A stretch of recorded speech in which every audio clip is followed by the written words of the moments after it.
ಆಧಾರವೇ ಇಲ್ದಿದ್ರು Aadhaar card ಸಿಗುತ್ತೆ, address proof ಇಲ್ದಿದ್ರು PAN card ಸಿಗುತ್ತೆ. ಯಾವ ಊರು ಅಂತ ಕೇಳಲ್ಲ, ಯಾವ ಕೇರಿ ಅಂತಲೂ ಕೇಳಲ್ಲ. ಅಡ್ರೆಸ್ ಇದ್ರು ಓಕೆ, ಅಡ್ರೆಸ್ ಇಲ್ದಿದ್ರು ಓಕೆ ಅಂತಾರೆ. ದುಡ್ಡು ಕೊಟ್ರೆ ಸಾಕು, ಯಾವ ಕಾರ್ಡ್ ಬೇಕಾದ್ರೂ ಕೊಡೋ ದಂಧೆಯೊಂದು ಬಯಲಾಗಿದೆ.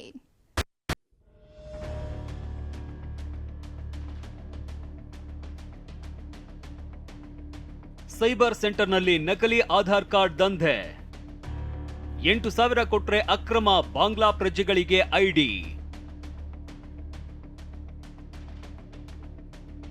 ನೋಡಿ, ರಾಶಿ ಆಧಾರ್ ಕಾರ್ಡ್, ಪಾನ್ ಕಾರ್ಡ್. ಆದ್ರೆ ಇವ್ಯಾವೂ ಅಸಲಿ ಅಲ್ಲ, ನಕಲಿ.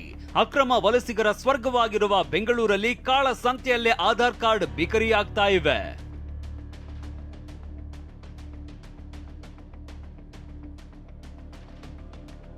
ಹೌದು, ಭಾರತಕ್ಕೆ ಅಕ್ರಮವಾಗಿ ನುಸುಳುವ ಬಾಂಗ್ಲಾದೇಶ ಪ್ರಜೆಗಳಿಗೆ ಭಾರತೀಯರು ಅನ್ನೋ ಆಧಾರ್ ಕಾರ್ಡ್ ತಯಾರಿಸಿ ಸೇಲ್ ಮಾಡ್ತಾ ಇದ್ದಾರೆ. ಆನೇಕಲ್ ಬಳಿಯ ಸೂರ್ಯನಗರದ ಸೈಬರ್ ಸೆಂಟರ್ನಲ್ಲಿ ಆಧಾರ್ ಕಾರ್ಡ್ ತಯಾರಿ ದಂಧೆ ನಡೀತಾ ಇದ್ದು, ಪೊಲೀಸರು ದಾಳಿ ನಡೆಸಿ ಅಕ್ರಮಕ್ಕೆ ಬೀಗ ಜಡಿದಿದ್ದಾರೆ.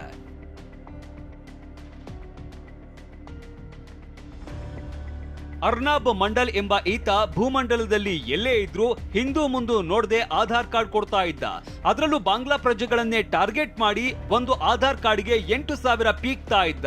ಬಂಧಿತ ಅರ್ನಾಬ್ ಬಳಿ 40ಕ್ಕೂ ಹೆಚ್ಚು ಆಧಾರ್ ಕಾರ್ಡ್ ಹಾಗೂ ಇತರೆ ಗುರುತಿನ ಚೀಟಿಗಳು ಪತ್ತೆಯಾಗಿದ್ದು, ಪೊಲೀಸರು ಜಪ್ತಿ ಮಾಡಿದ್ದಾರೆ. ಒಬ್ಬ ಪಶ್ಚಿಮ ಬಂಗಾಳದ ಮೂಲದ ವ್ಯಕ್ತಿ, ಅವನು ಒಂದು ಪ್ರೈವೇಟ್ ಸೈಬರ್ ಕೆಫೆ ಮಾಡಿಬಿಟ್ಟು ಈ ಬಾಂಗ್ಲಾದೇಶಿ ಜನರು ಏನಿದ್ದಾರೆ ಕೆಲವೊಂದಿಷ್ಟು ಅವರಿಗೆ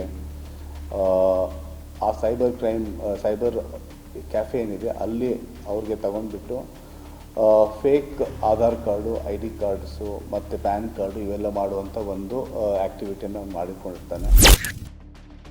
ಆರೋಪಿ ಅರ್ನಾಬ್ 18 ಮನೆಗಳನ್ನ ಬಾಡಿಗೆ ಪಡೆದು ಅಗ್ರಿಮೆಂಟ್ ಹಾಕಿಕೊಂಡಿದ್ದನಂತೆ. ಆ ಮನೆಗಳಿಗೆ ಸ್ಥಳೀಯ ನಕಲಿ ದಾಖಲಾತಿ ಸೃಷ್ಟಿಸಿದ್ದ. ಅವುಗಳ ಆಧಾರದಲ್ಲೇ ಆಧಾರ್ ಕಾರ್ಡ್ ಮಾಡಿಸ್ತಾ ಇದ್ದಂತೆ. ಯಾರ್ಯಾರಿಗೆ ನಕಲಿ ಆಧಾರ್ ಕಾರ್ಡ್ ಕೊಟ್ಟಿದ್ದಾನೆ ಅನ್ನೋದನ್ನ ಪೊಲೀಸರು ಜಾಲಾಡ್ತಿದ್ದಾರೆ. ಇಲ್ಲಿವರೆಗೆ 18 ಇವರೇನು ನೋಟರೈಸ್ ಆಗಿರುವಂಥ ಮನೆಗಳನ್ನು ಮನೆ ರೆಂಟ್ ತಗೋಗಿದ್ದ ಮುಂಚೆ ಅಗ್ರಿಮೆಂಟ್ ಮಾಡ್ತಾರೆ. ಈ ಅಗ್ರಿಮೆಂಟ್ಸ್ ಕಾಪೀಸ್ ಇದ್ದಾವೆ. ಒಂದು 55 Aadhaar card, 40 PAN cards, 2 computer ಮತ್ತು 2 ಮೊಬೈಲ್ ಫೋನ್ಗಳನ್ನು ನಾವು ಸೀಸ್ ಮಾಡಿದ್ದೀವಿ. ಇವನ ಜೊತೆಗೆ ಇನ್ನೊಂದಿಷ್ಟು ಸಹಚರರು ಇದ್ದಾರೆ ಅಂತ ಅದು ಕೂಡ ಮಾಹಿತಿ ಇದೆ. ಫರ್ದರ್ ತನಿಖೆಯನ್ನು ನಾವು ಕಂಟಿನ್ಯೂ ಮಾಡ್ತೀವಿ. ಅದೇನೇ ಇರಲಿ, ಹಣದಾಸೆಗೆ ಅಕ್ರಮ ಬಾಂಗ್ಲಾ ಪ್ರಜೆಗಳನ್ನ ಸಕ್ರಮ ಮಾಡಲು ಹೊರಟಿದ್ದ ಇಂತಹ ವ್ಯಕ್ತಿಗಳಿಗೆ ಕಠಿಣ ಶಿಕ್ಷೆಯಾಗಬೇಕಿದೆ.